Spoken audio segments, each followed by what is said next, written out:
नमस्कार मित्रों, PSSM blessings परिवार से मैं मिशा गुप्ता डेना मरियम जी की पुस्तक रुक्मणी और कालचक्र का फेर के ऑडियो 105 में आप सबका हार्दिक स्वागत करती हूँ।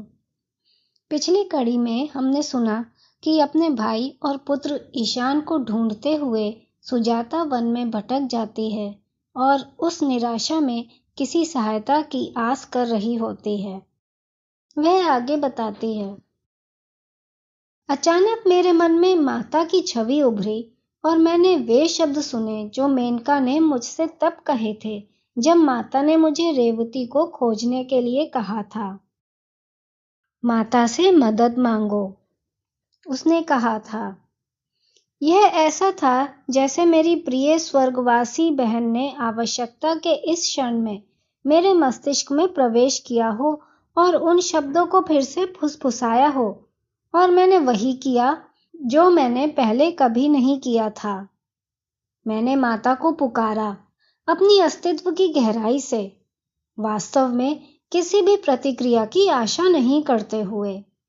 कई बार इन वर्षों में जब मैंने माता के कृत्यों की गाथाएं सुनी थीं, मेरे मन में एक सताता हुआ संदेह उत्पन्न हो गया था, क्या वे सचमुच सच हो सकती हैं?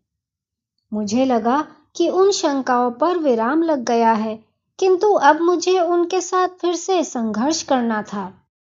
हम लोग एक महान अराजक युद्ध के मध्य में थे, हर पल मर रहे थे। क्या वह वास्तव में मेरे आंतरिक आह्वान को सुनेंगी और प्रतिक्रिया करेंगी? मेरे संदेह करने वाले मन से हतोत्साहित होने के लिए निरंतर चुपचाप मैं उनका नाम लेती रही। मेरे अश्रु भारी मात्रा में गिर रहे थे। तभी मेरी दृष्टि समीप आते एक प्रकाश की ओर पड़ी।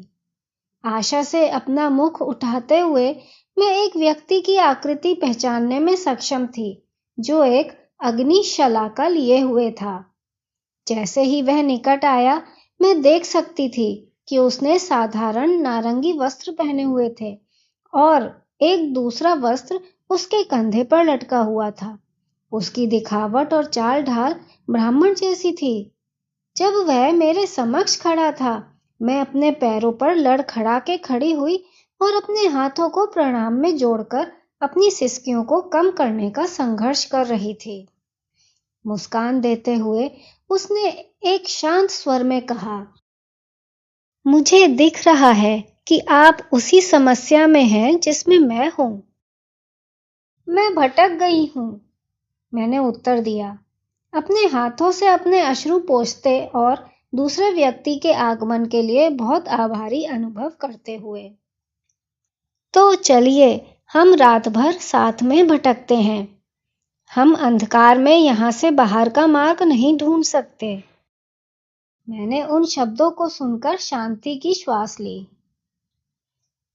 क्या मैं पूछ सकता हूं कि आप इस समय एकाकी इस वन में क्यों हैं? मैं अपने भाई की खोज में आई थी, मैंने उत्तर दिया, अपनी वाणी को स्थिर करने का प्रयास करते हुए। वह नारायणी सेना में एक क्षत्रिय है और हो सकता है कि वह निकट की कंदरा में छिपा हो। हमारे राजकुमार का इतनी निर्दयतापूर्ण वध के पश्चात हो सकता है कि उसने युद्ध छोड़ दिया हो। तो क्या आप द्वारका से हैं? उसने पूछा। मैंने सिर हिलाया। मैं आपके भाई को ढूंढने में कल प्रातः आपकी सहायता करूंगा और कदाचित आप मेरी सहायता कर सकती हैं। क्या आप जानती हैं कि रुक्मणी घायल पुरुषों की देखभाल कहाँ कर रही है? मैं वहां से अभी अभी आई हूं। यदि हम कल वन से बाहर निकल पाते हैं तो मैं आपको उनकी ओर ले जा सकती हूँ। बहुत अच्छा, फिर हम एक दूसरे की सहायता कर सकते हैं, उसने उत्तर दिया जब उसने वह बड़ा थैला नीचे रखा जिसे वह अपनी पीठ पर ले जा रहा था, कहते हुए, मैं उनके लिए इन दुर्लभ औषधीय पौधों को ले जा रहा हूं। हम इस संक्षिप्त विनिमय के समय खड़े रहे थे और अपना बोझ नीचे रखने के पश्चात उसने कहा, क्योंकि हम यहाँ कुछ समय के लिए होंगे, तो हमें स्वयं को सुखद बनाना चाहिए। उसके नेत्रों ने हमारे चारों ओर के क्षेत्र का अवलोकन किया। वहां एक छोटा स्वच्छ स्थल है। आप यहाँ प्रतीक्षा करें, जबकि मैं इसे विश्राम करने के लिए उपयुक्त स्थान बनाता हूँ। मैं वहां खड़ी थी, अभी भी सहमी हुई, उसे स्वच्छ स्थल की ओर चलते हुए देख रही थी, इस भय से कि कहीं वह मुझे एकाकी न छोड़ दे। उसे अपनी दृष्टि से ओझल करने का साहस नहीं कर पा रही थी। वह एक सामान्य कद का व्यक्ति था और उसकी दाढ़ी कटी हुई थी, जिसमें सलेटी रंग की चित्तियां थीं। उसके काले केश शीश के ऊपर एक सुंदर गांठ में बंधे हुए थे। उसका दिखावा आकर्षक था और उसका सौम्य, शांतिपूर्ण रूप था, जिससे एक आश्वासन मिल रहा था और उससे भय उत्पन्न नहीं होने दे रहा था। वह अपने मध्य वर्षों में लग रहा था, संभवतः मुझसे थोड़ा बड़ा। कुछ समय पश्चात मैंने उसे स्वच्छ स्थल पर एक बड़ी गठरी ले जाते हुए देखा। उसने कई फेरे लगाए, वन की भूमि को खंगालकर उपयुक्त शैया बनाने के लिए। मैंने देखा कि उसे कुछ दूब मिली, जिसे वह धरती पर बिखेर रहा था, और फिर उन पर वह कपड़ा बिछा रहा था जो उसके कंधों को ढके हुए था।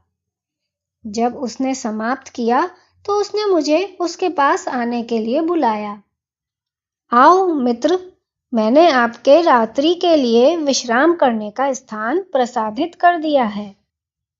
वहां चलते हुए जहां उसने घास की शैया बनाई थी, मैंने उसकी ओर चकित होकर देखा, लज्जित होते हुए कि उसने संभवतः मेरी आवश्यकताओं को अपने से पहले रखा था। मैंने पूछा, आपने इस वन में दूब घास कैसे ढूंढ ली? वह मुस्कुराया, किसी को जो कुछ भी चाहिए वह उसे मिल सकता है। आप यहाँ विश्राम करें। यदि आप थक गई हैं तो सो सकती हैं और मैं जागता रहूंगा। वह एक गिरे हुए लट्ठे के सहारे झुकते हुए कुछ कदम दूर नीचे बैठ गया। हम यह बारी बारी करेंगे, मैंने कहा।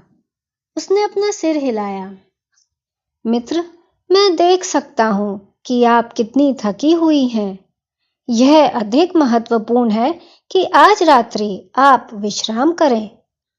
शैया पर बैठते हुए जो उसने बनाई थी, मुझे भोजन स्मरण आया जो सुमति ने मुझे दिया था। अब तक मैंने थैले का निरीक्षण तक नहीं किया था, यह देखने के लिए कि उसमें क्या है। एक संपूर्ण वृत्त रोटी निकालकर मैंने उसे दे दी। क्या आपके लिए एक और है? उसने इसे लेने से पहले पूछा। मैंने एक और बड़ी रोटी निकाली और फिर विभिन्न फल जो उसमें रखे थे और उन्हें बांट दिया। अब तक मेरी भावनात्मक उलझन शांत हो गई थी। रात की ठंडी पवन हम पर ठहर रही थी और उसने एक छोटी अग्नि प्रज्वलित की। हम उसके निकट बैठे, हमारा संध्या का सादा भोजन करते हुए। मुझे इस व्यक्ति के साथ बहुत शांतिप्रद अनुभूति हुई और मेरे मस्तिष्क में कभी यह विचार नहीं आया कि वह मुझे हानि पहुंचा सकता है या मेरा लाभ उठा सकता है। यह संयोग नहीं हो सकता था कि वह इतना शीघ्र प्रकट हुआ था मेरी माता से प्रार्थना करने के पश्चात, और वह उनके लिए दुर्लभ औषधीय पौधे ला रहा था। निश्चित रूप से यह भेंट संयोग नहीं थी। मित्रों, आज के लिए इतना ही। आप सबका बहुत बहुत आभार।